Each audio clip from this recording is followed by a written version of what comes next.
आज बात होगी आपसे, यानी कि आम आदमी पार्टी से, क्योंकि आम आदमी पार्टी के संदर्भ में यदि कहे तो संपूर्ण भारतवर्ष में उनके इतिहास के पन्नों पर यदि पलट कर देखें और उनके इतिहास पर जाने तो आम आदमी पार्टी का उदय अन्ना हजारे के आंदोलन के बाद संपूर्ण भारतवर्ष में प्रकाश में आया था, किंतु बहुत ही कम समय में आम आदमी पार्टी ने दिल्ली और पंजाब जैसे राज्य में फतेह हासिल की और बड़े बड़े योद्धाओं को धराशायी किया, उन्हें परास्त किया और बहुत ही शीघ्र वे राष्ट्रीय पार्टी के रूप में देश में प्रकाशमान हो गई। किंतु परिस्थितियों के मद्देनजर यदि बात करें तो भारतीय जनता पार्टी, कांग्रेस और दूसरे जो राष्ट्रीय पार्टियां हैं उनसे आम आदमी के संदर्भ में इसलिए चर्चा करना चाहता हूं कि आखिर आम आदमी को लेकर, आम आदमी पार्टी को लेकर देश में क्या जद्दोजहद चल रही है, देश में किस प्रकार के घटनाक्रम हो रहे हैं, उस पर चर्चा करेंगे। पहले अभिवादन स्वीकार कीजिए, मैं हूं आपका दोस्त बालकृष्ण भाविस्कर और आज बात करने के लिए आया हूं मैं केवल आम आदमी पार्टी के संदर्भ में। हालांकि भारतीय जनता पार्टी, कांग्रेस और विभिन्न पार्टियों के संदर्भ में चर्चा करेंगे, विशेष करके बड़वानी विधानसभा और सेंधवा, पानसेमल और राजपुर विधानसभा पर भी संक्षिप्त बात होगी। लेकिन हम आज बात करने के लिए आए हैं आम आदमी पार्टी के संदर्भ में, क्योंकि आम आदमी पार्टी जो अन्ना हजारे के आंदोलन के बाद जब राजनीति में आई तो बड़े बड़े महायोद्धा, बड़े बड़े सामाजिक कार्यकर्ता, बड़े बड़े कर्मचारी, अधिकारी, आईपीएस इस पार्टी से जुड़े और शीघ्रता से उन्होंने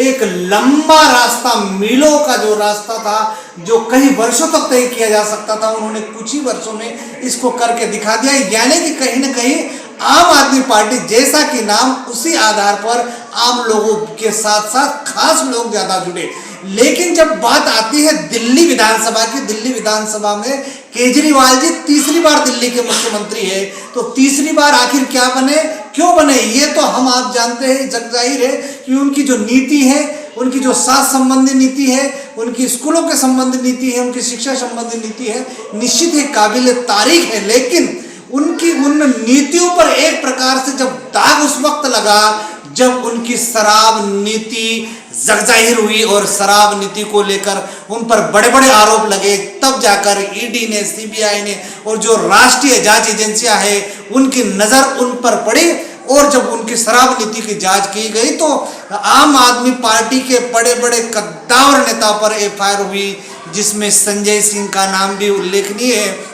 जी हाँ, संजय सिंह जी वही है जो राज्यसभा के सदस्य है और जब राज्यसभा में कई मुद्दों पर गहमागहमी होती है तो उनके ऊपर कार्रवाई हो जाती है, इसलिए संजय सिंह का नाम हम आप अच्छी तरह से जानते हैं। लेकिन मनीष सिसोदिया जो दिल्ली के डिप्टी सीएम है वो इस घेरे में पूरी तरह से आ गए और आजकल वे तिहाड़ की हवा खा रहे हैं। सबसे बड़ी जेल है उसमें है और वो कई जांच एजेंसियों के घेरे में है और उन पर जांच एजेंसियों ने जो कसीदा कसा है, निश्चित रूप से वो आम आदमी पार्टी की जो छवि, स्वच्छ छवि है, वो धुंधली हुई है। इसी के मद्देनजर शायद आम आदमी पार्टी ने आगामी मध्य प्रदेश में विधानसभा चुनाव को लेकर ऐसे कई स्थान हैं जहां पर उन्होंने प्रत्याशी नहीं उतारे हैं। और यदि बड़वानी जिले के संदर्भ में हम बात करें तो केवल 2 विधानसभा में आम आदमी पार्टी ने अपने सदस्य उतारे हैं, अपने प्रत्याशी उतारे हैं। उसमें एक सेंधवा विधानसभा और दूसरा है पानसेमल विधानसभा। किंतु राजपुर विधानसभा और पानसेमल विधानसभा में उन्होंने अपने प्रत्याशी नहीं उतारे हैं। वहीं खरगोन जिले की महेश्वर तहसील में भी उन्होंने अपने प्रत्याशी नहीं उतारे हैं। और एक बड़ी खबर और उभर कर सामने आ रही है कि आम आदमी पार्टी के जो संरक्षक है, दिल्ली के मुख्यमंत्री है अरविंद केजरीवाल जी, उन पर भी ईडी की नजर है और ऐसा बताया जा रहा है कि उन पर भी कार्रवाई होगी और ये आशंका व्यक्त की जा रही है कि शीघ्र से उनको भी शायद उनकी भी गिरफ्तारी होगी। तो कहीं ना कहीं आम आदमी पार्टी के बढ़ते कदम को देखते हुए यदि ये घटना हुई है तो निश्चित ही आम आदमी पार्टी का विधानसभा में कोई ना कोई असर बुरा पड़ सकता है। बहरहाल हम बात करेंगे